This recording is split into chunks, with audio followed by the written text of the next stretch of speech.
everyone, I'm Liz Cavara, in charge of the Office of Student Enrollment at the Department of Education, and I'm joined by my colleagues, Susan Cofield, who's the Executive Director for Borough Enrollment for Manhattan, and Kim Cobb, who is the Director of Elementary School Admissions in the Office of Student Enrollment. So, District 1 has been a very interesting place for us when we think about enrollment. It is unlike any other part of the city in that it is a choice district. It does not have zoned schools. And during the time our various admissions processes have been instituted, it always seemed as if we had to, we were always concerned about, across the city, making sure that we can take some individual characteristics of the various districts and try to preserve them. But one of the things that has been particularly challenging with District 1 is that it's just different from every other place. So, 2 years ago, when we started to run a centrally administered pre-kindergarten enrollment program, one of the issues that came out of that was that there would not be automatic articulation from pre-K to kindergarten. Because what we really wanted to make sure of was that parents whose children ended up in CBOs and those children who ended up in public schools, that both groups of children would have the same access to kindergarten programs. Thus, across the city, last year we said that students apply for pre-kindergarten, and then there is a separate application process for kindergarten, pre-kindergarten and then kindergarten. In talking to some of our principals in District 1, listening to our elected officials, certainly listening to the voices from District 1, and this goes back, Lisa and I were talking, to 2007, when we had some issues around early childhood education and what needed to be preserved. We began this school year with thinking about how pre-K to K articulation could happen in District 1 because it is a choice district. And through many different discussions at the department, we came up with a proposal that we also, and I have to say that this is tremendous advocacy on the part of doing pre-K to K articulation in this district. And it's kind of interesting because what we're really doing is doing something different here that we're not doing anyplace else.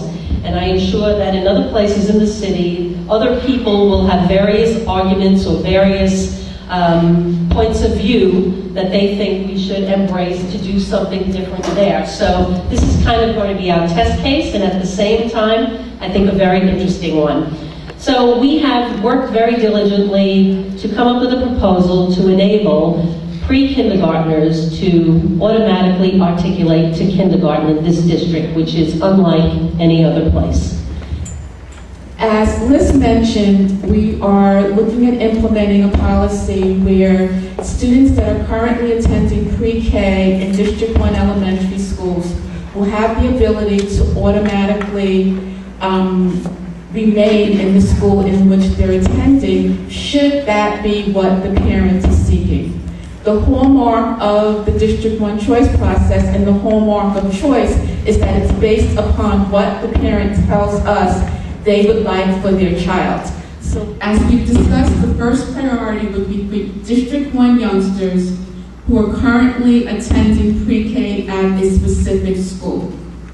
If that student and family submits an application and lists that school as their first choice, they will be guaranteed the ability to remain in that school for kindergarten. The second priority within the process goes to District 1 students who are not in pre-K at that particular school, but have a sibling who is in that elementary school and will be in that elementary school the following year, meaning the school year 2010, in grades K to 5. The third priority would be based upon the history in District 1 where there was every effort made to maintain family relationships in schools. So again, something that's different here than in other districts is that the third priority for this district for available kindergarten seats would be for students who are not District 1 residents, but who have siblings in the school that they're applying to as their first choice. The fourth priority would then be District 1 residents who are not currently attending pre-K at a given school and don't have siblings at that school. The fifth priority would be for non-District 1 students who are in pre-K in a particular school but do not have a sibling at that school. And should there be remaining seats, and we predict that a particular school can take youngsters who are non-District 1 residents, yet still that we have sufficient seats in District 1 for District 1 families, then we would look to out-of-district youngsters. We start with the family's first choice. For most students in this district, based upon the processes that we've run for the last 2 years, most students in District 1 are able to be offered a seat at their first choice. There have been 3 schools, next slide please. There have been 3 schools where there has been, that have been oversubscribed, and we have not always been able to offer every youngster who listed that school as number 1 a seat at that school. One school is 110, another is the Earth School, and the third school, which is not reflected on the slide only because that school did have automatic articulation from pre-K to kindergarten that year, is Strongland. What you need to understand is that we're trying to give priority to District 1 families and those students who are already in pre-K. And so basically, if you're already in pre-K and want to stay where you are, then it's just a matter of indicating such on an application. And that's good news, okay? Simple. Our co-hosts tonight are Assemblymember Kavanaugh and Senator Squadron. And I will distract for a moment as well.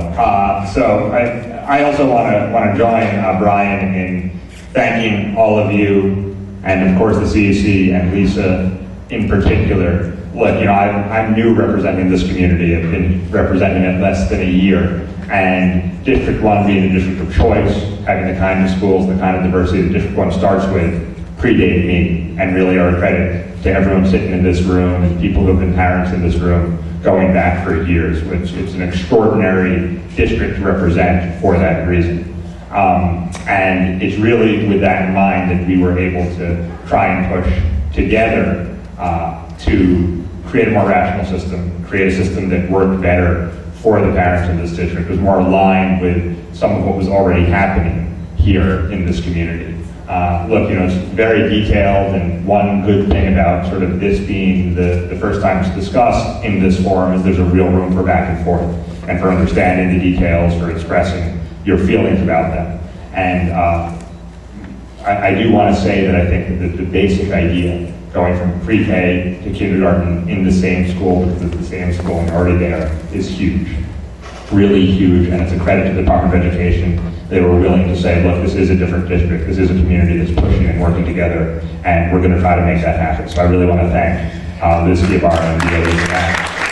And I also do want to say, and I know this is something we're committing to together, another piece of this is real outreach to make sure that everyone in this district knows about every pre-K program, every kindergarten program, that the kind of baseline diversity we have isn't the end of how diverse the schools in this district become, but is the beginning. Because we know we need to do better, we know we need to do more, and this policy can work with that, not against it. We're going to make sure it does. I know DOE is committed. I know Lisa and the CEC and Harvey Epstein and the other elected officials. I see Scott Stringer has been a real partner here, as is Shelley Silver and Rosie Mendez and Brian. We're all committed to that, and so that's going to be the next step after tonight. So again, thank you for being here, and now back to the real business of the night.